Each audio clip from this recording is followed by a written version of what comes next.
참 그렇습니다. 이게 우리가 10개 잘해도 한 개 잘못하면은 다 잘못한 것이 되는 것 같아요. 그래서 우리가 정말 알게 모르게 선한 일, 또 빛과 소금의 일을 감당한 것도 많이 있었지만 또 우리가 잘못한 것들도 있었기 때문에 이번에 그런 사태로 통해서 교회 또 행정적인 어떤 제재가 가해지는 것 같습니다.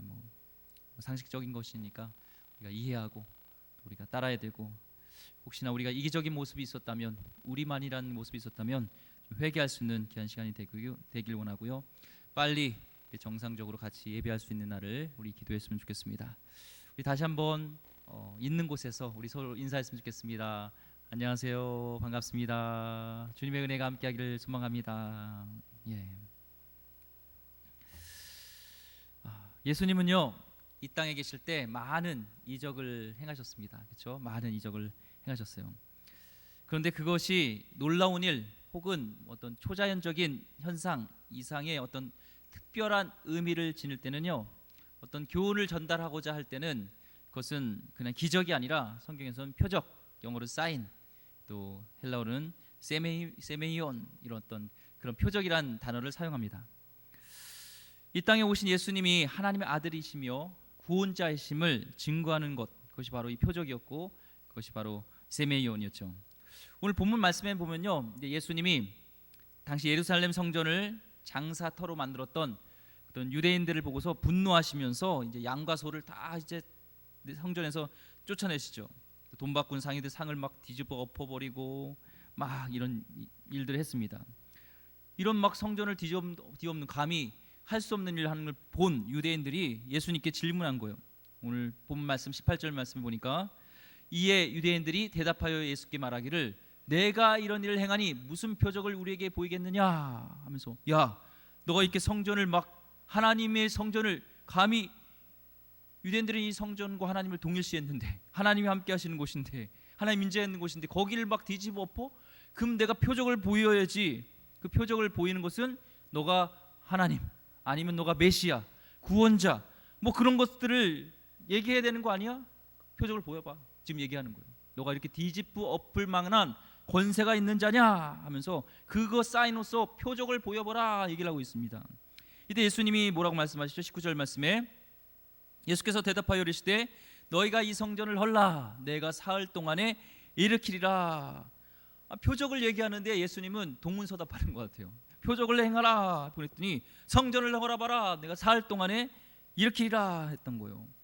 이 뭔가 이게 성전을 헐고 다시 짓는 거, 일으키는 것이 뭔가 표적들, 유대인들이 원했던 그 표적들과 연관이 있다는 것을 알 수가 있습니다. 그 대답은 나중에 우리 같이 말씀 보면 알게 될 거고요. 그러자 유대인들이 또 대답을 합니다. 20절 말씀에요. 있는 곳에서 한번 같이 읽어봤으면 좋겠습니다. 20절 말씀에 시작. 유대인들이 이르되 이 성전은 46년 동안에 지었거늘 내가 3일 동안에 일으켰느냐 하더라. 지금 이 성전이, 예루살렘 성전이 46년 동안 지어졌고, 이 역사가들은 46년 말고도 더 오랫동안 지어졌다고 해요. 어쨌든 지금까지 예수님이 지금 성전을 막 뒤엎는 이 상황에서는 46년 동안 지어진 성전입니다. 거기를 3일 만에 짓겠다 하니까 말도 안 된다는 거죠. 야, 말도 안 되는 소리 해봐. 이 46년 걸린 거를 너가 3일 동안에 허물어지면은 다시 너가 짓겠다고? 웃기는 소리 하지 마. 그 예수님의 진짜 그 성전을 허물고 다시 일으킨다는 그 의미가 무엇이었을까요? 21절 말씀에 성경은 이렇게 말씀하고 있습니다. 그러나 예수는 성전된 자기 육체를 가리켜 말씀하신 것이라. 그래서 결국에는 육체를 그 성전을 허물고 다시 일으킨다는 것은 예수님께서 죽으시고 다시 부활하신다는 그 말씀을 얘기하는 건데, 이 유대인들은 그것을 보이는 그 성전, 예루살렘 성전으로 착각하고 있었던 것이죠. 그러니까 가장 지금 유대인들이 표적을 보여달라 얘기했을 때 가장 그 표적은 뭐냐? 성전을 허물라, 그것을 다시 일으키는 것이다. 이것이 가장 큰 표적이라는 거예요. 그러니까 진짜 표적 중의 표적은 바로 예수님께서 죽으시고 십자가에 죽으시고 다시 부활하신다는 것, 이것이 가장 큰 표적이라는 것을 말씀하고 있는 것입니다. 왜 예수님께서는 이 부활이 표적 중에서 가장 큰 표적이라고, 대표적인 표적이라고 말씀했을까요? 우리 한번 생각했으면 좋겠습니다. 그동안 우리 인류를 돌아볼 때요, 인류의 문명과 과학, 특히 의학들이 많이 발전했죠. 뭐 지속적으로 많이 발전했습니다. 그렇죠? 그렇지 않나요? 그 결과 아마 우리 조상들은 생각할 수도 없는 그런 건강과 장수를 지금 누리고 있어요. 예. 이 사도 바울 선생 그 시대를 보니까 그때도요 한 50살만 살아도 오래 사는 거였고, 우리도 옛날 보면은 어르신 보면 회갑잔치라고 했죠. 60 하면은 잔치 벌였잖아요. 그 이유가 60 살면 장수하시는 거예요. 오래 사는 거니까. 막 40살 막 이렇게 다 돌아가시니까. 근데 지금은 60살 회갑잔치 해요? 잘 안 해요. 잘 안 합니다. 60 청년입니다. 청년.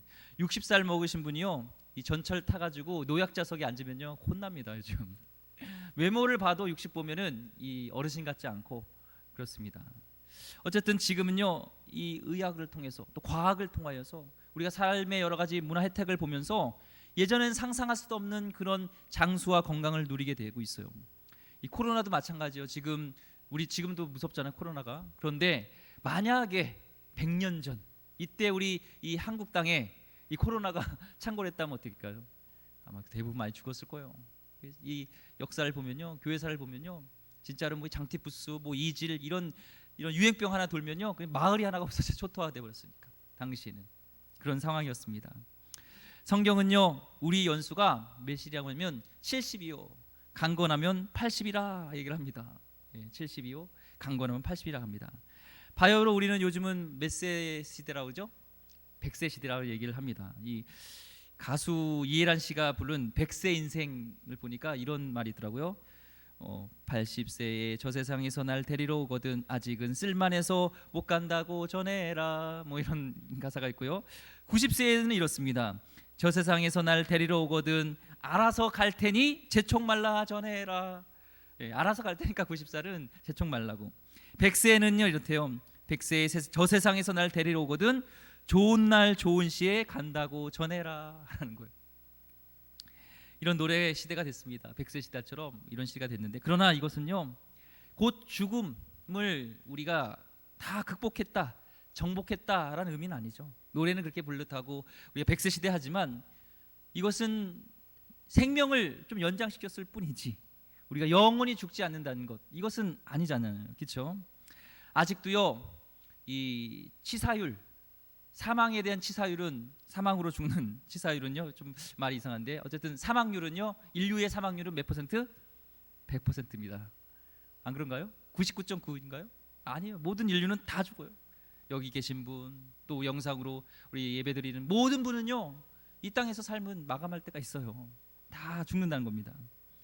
인류의 과학은 죽음의 시간을 조금 늦춰 놓는 것에 불과합니다. 성경 말씀 히브리서 9장 27절 말씀에요, 한 번 죽는 것은 사람에게 정하신 것이요 그 후에는 심판이 있으리니 하면서, 한 번 죽는 것은 사람에게 정해진 것이에요. 이 땅의 삶이 끝나는 날은 정해진 것이라고 이것은 분명히 성경에서 말씀하고 있습니다.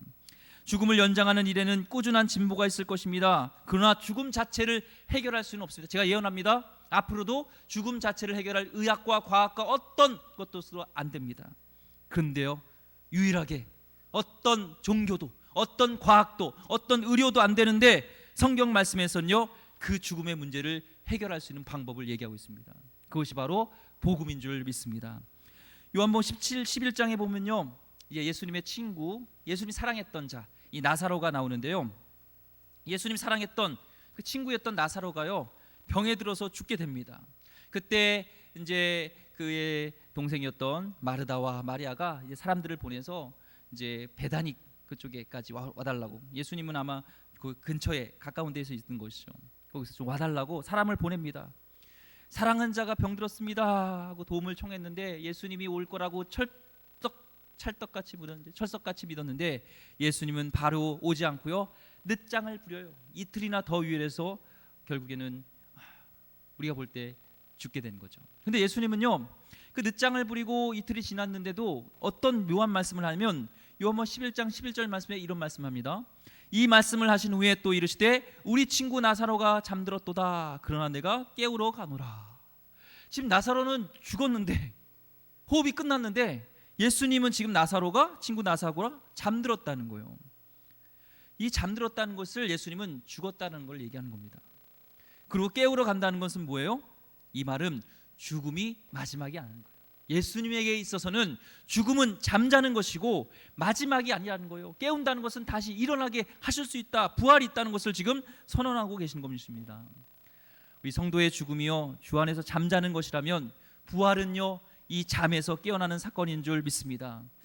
그러면서 주님은 친구 나사로의 무덤으로 나아가면서 실로 놀라운 복음을 전하십니다. 요한복음 11장 25절 말씀에 예수께서 이르시되 나는 부활이요 생명이니 나를 믿는 자는 죽어도 살겠고 살아서 믿는 자는 영원히 죽지 아니하리니, 이 말씀을 전합니다. 그리고 나사로 무덤 앞에서 요한복음 11장 43절 말씀에 나사로야 나오라 얘기합니다. 나사로야 나오라 외칩니다. 만일 그때 한번 생각해 보세요. 그 무덤으로 가보시고 나사로야 나와라 했으니까 나사로가 나왔지, 만약에 죽은 자야 나오너라 하면은 어떻게 됐을까요? 죽은 자가 다 나왔겠죠. 그렇죠? 죽은 자가 다 나왔을 거예요. 막 저쪽에 산에서 막 그냥 무덤들이 다 열리고 막 그냥 막 뭐예요, 막 그런 공포 영화 같은 그런 현상이 있었겠죠. 근데 아직은 부활의 때가 아니기 때문에 예수님께서는 죽었던 한 사람, 그 나사로만 살리심으로 그가 바로 부활의 주인이심을 증언했다는 겁니다. 그리고 나서 충분했죠. 이 나사로는요 그렇게 다시 살아났지만 다시 이 땅에서 죽었을까요? 안 죽었을까요? 죽었습니다. 이 기독교 전승에 의하면요, 그러니까 살아난 나사로가 이제 이 복음을 가지고 예수님을 증거하는 삶을 살다가 순교했는데, 이 지중해 연안에 보면 키프로스 섬, 사이프러스라고도 하고 성경에는 구보라는 섬이 있습니다. 거기 가서 복음을 전하다가 순교했다는 거예요. 그래서 사진을 보여주면 이 나사로를 기념하는 저렇게 기념 교회가 있습니다. 멋있죠?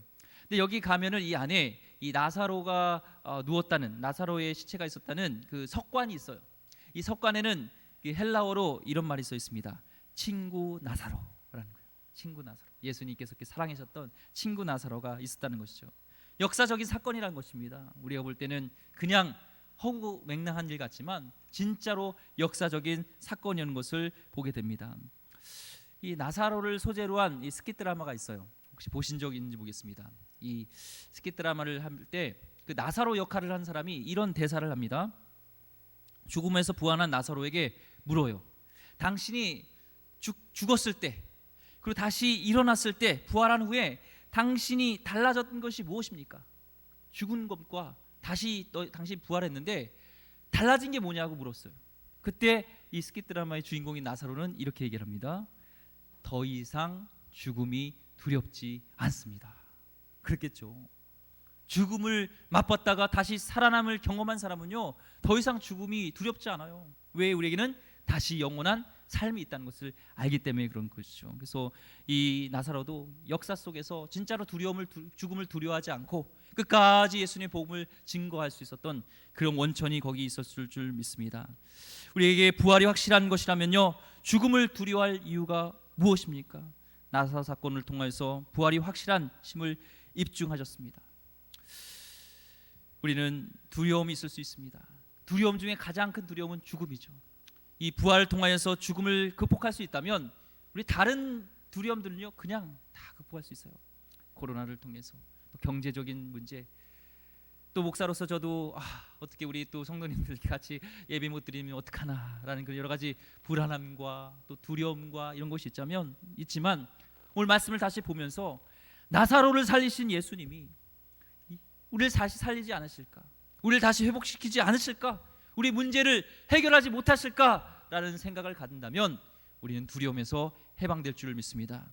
오늘 시간에 사단이 또 여러 가지 잘못된 생각들을 가지고 여러분을 두렵게 하는 것이 있다면 이 시간에 예수 그리스도 앞에 다 내려놓고 온전히 두려움을 극복해내기를 주의 이름으로 축원드립니다. 그의 예언대로요 죽으신 지 사흘 만에 예수님은 다시 자신의 성전의 몸의 부활을 입증하셨습니다. 요한복음 2장 22절 말씀 오늘 본문에 보니까 이제 죽은 자 가운데서 살아나신 후에야 제자들이 이 말씀하신 것을 기억하고 성경과 예수께서 하신 말씀을 믿었더라라는 거예요.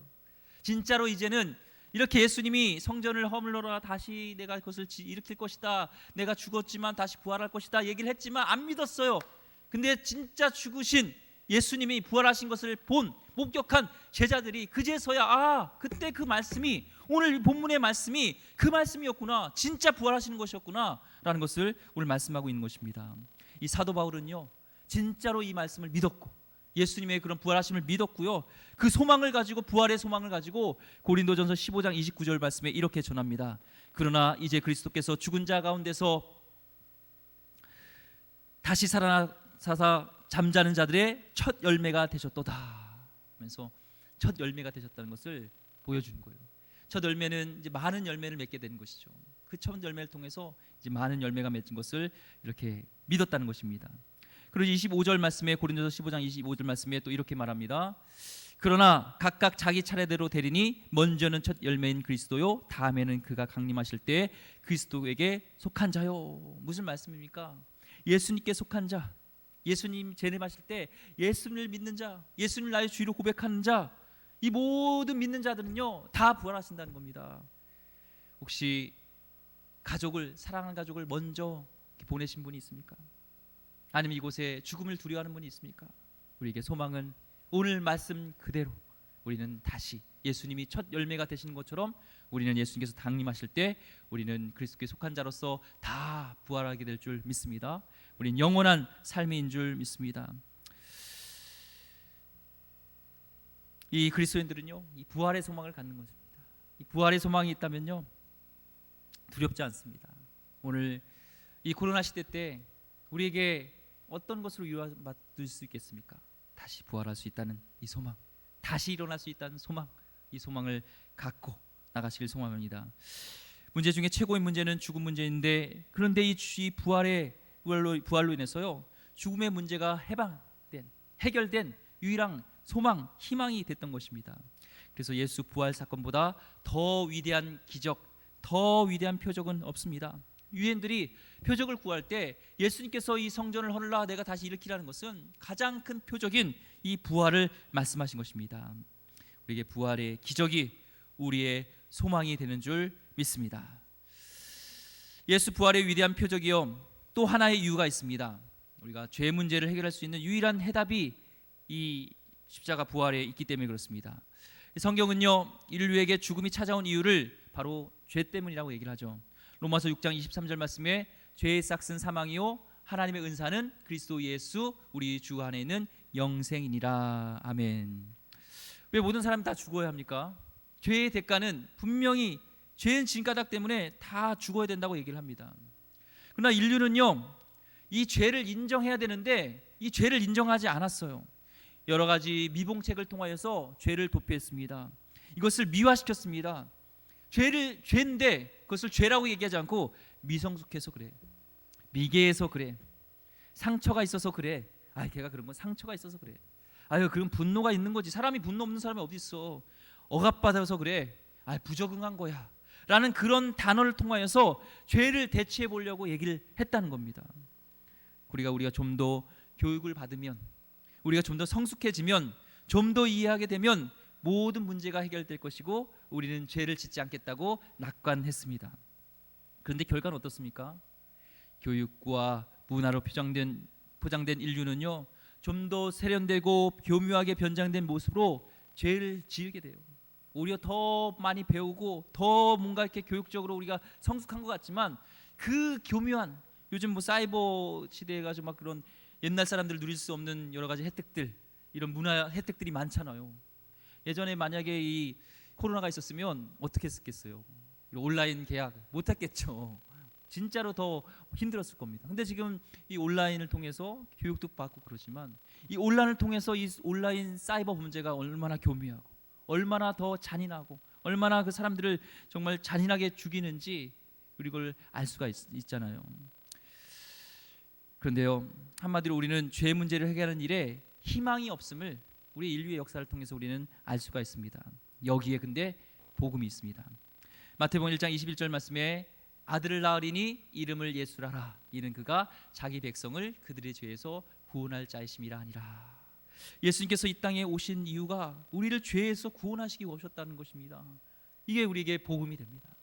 어떤 교육으로, 어떤 문화로, 어떤 것으로 이 죄의 문제를 해결할 수 없었는데 예수님께서 오심으로 말미암아 이 죄의 문제가 해결받은 줄 믿습니다. 이것이 복음입니다. 그가 바로 우리 죄에서 우리를 구원할 자로 이 땅에 오신 것입니다. 그는 우리의 죄 문제를 해결하고자 우리의 죄를 대신 짊어지시고 십자가에 매달리셨습니다. 죄를 알지도 못하시는 분이 속죄의 제물이 되어서 십자가에 달리신 것입니다. 그리고 죄를 범한 우리가 받아야 할 하나님부터의 진노와 저주, 죄의 대가는 사망, 이 모든 것을 예수님 몸으로 대신 다 받으시고 마지막 피 한 방울까지 보혈을 다 흘리셨습니다. 그런데 그 십자가에서 흘리신 피가 역설적으로요 우리를 죄에서 해방한 것입니다. 그래서 사도 요한은 이렇게 고백합니다. 요한에서 1장 7절 말씀에 뒷부분에 이렇게 얘기합니다. 그 아들 예수의 피가 우리를 모든 죄에서 깨끗하게 하실 것이요. 아멘. 본문에는요 예수님이 그 예루살렘 성전을 정결하게 하시는 사건이 기록되어 있습니다. 그러니까 이 성전이요 더럽혔다는 거예요. 도둑의 구렬로 만들었고 이렇게 더러운 정말 그런 깨끗이 하는 곳이 성전이었다는 거예요. 근데요 이 모든 죄는 이 더러운 곳인데 이 더럽혀진 성전과 같이 예수님은요 지금 이 말씀 이후로 이제는 자신의 몸을 성전이라 얘기를 합니다. 계속적으로 이제는 내 몸이 성전이라 얘기하는 것은 우리가 생각하기에 예수님이 깨끗함 그러기 때문에 성전이 아니라 모든 죄를 지금 그 예루살렘 성전과 같이 더러운 우리의 모든 죄악들을 무지로 지은 죄, 알고 지은 죄 모든 죄를 예수님 몸으로 다 감당하셨기 때문에 지금 예수님이 자신을 성전이라고 얘기를 하고 있는 것입니다. 예수님께서 그 모든 죄를 다 짊어짐으로 우리가 정결하게 된 줄 믿습니다. 우리 이곳에 있든 아니면 우리 처소에 있든 우리 더럽지 않습니까? 깨끗합니까? 우리 죄인이 아닙니까?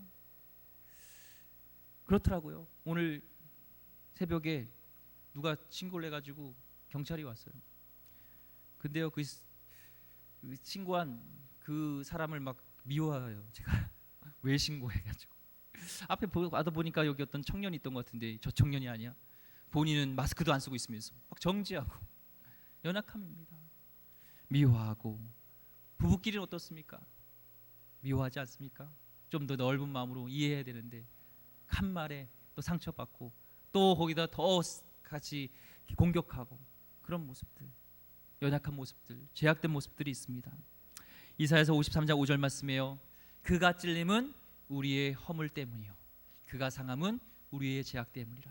그가 징계를 받음으로 우리는 평화를 누리고 그가 채찍에 맞음으로 우리는 나음을 받았도다. 아멘.